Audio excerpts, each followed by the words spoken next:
Jen, it's Jenny, and I was just reflecting on the last little chair chat that I had here, and I know that I mentioned that when I got into real estate, I was lured by the thought of making big money, and the truth is that isn't really the truth. What was appealing to me was that it was a little bit more in alignment, real estate, with who I was in my own behavioral style.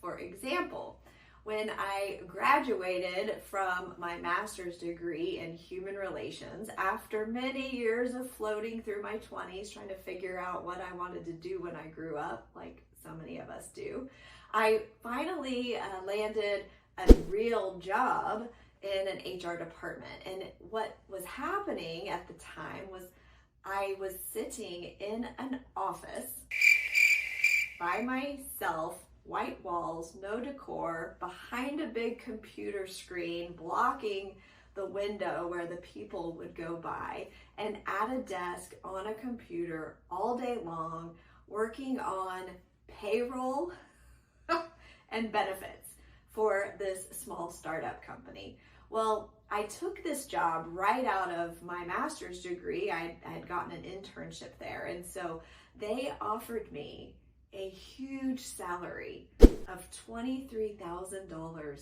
a year plus health insurance.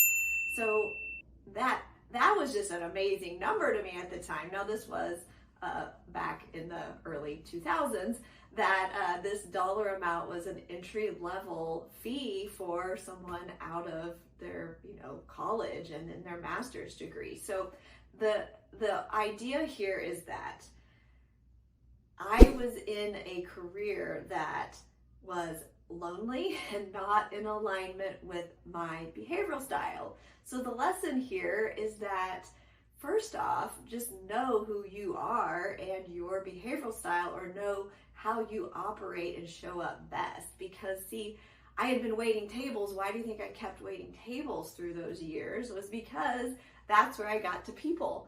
I got to have fun, I got to laugh, I got to help people, I got to see the direct results of me giving great service and getting rewarded for it. When I'm sitting behind a computer desk all day and people are yelling at me because their payroll is off by a few pennies, that was not enjoyable for me.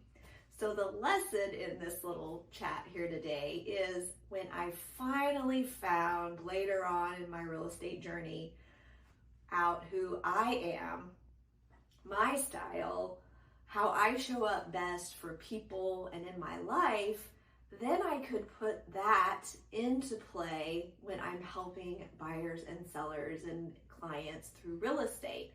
I didn't have to lead generate in a way that wasn't in alignment with me. And that is my lesson for today.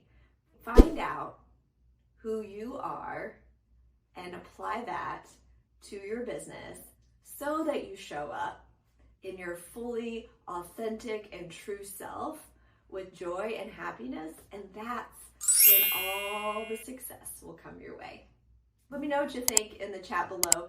If you have ever had a job in your life that wasn't quite in alignment with who you really are. Talk to you later.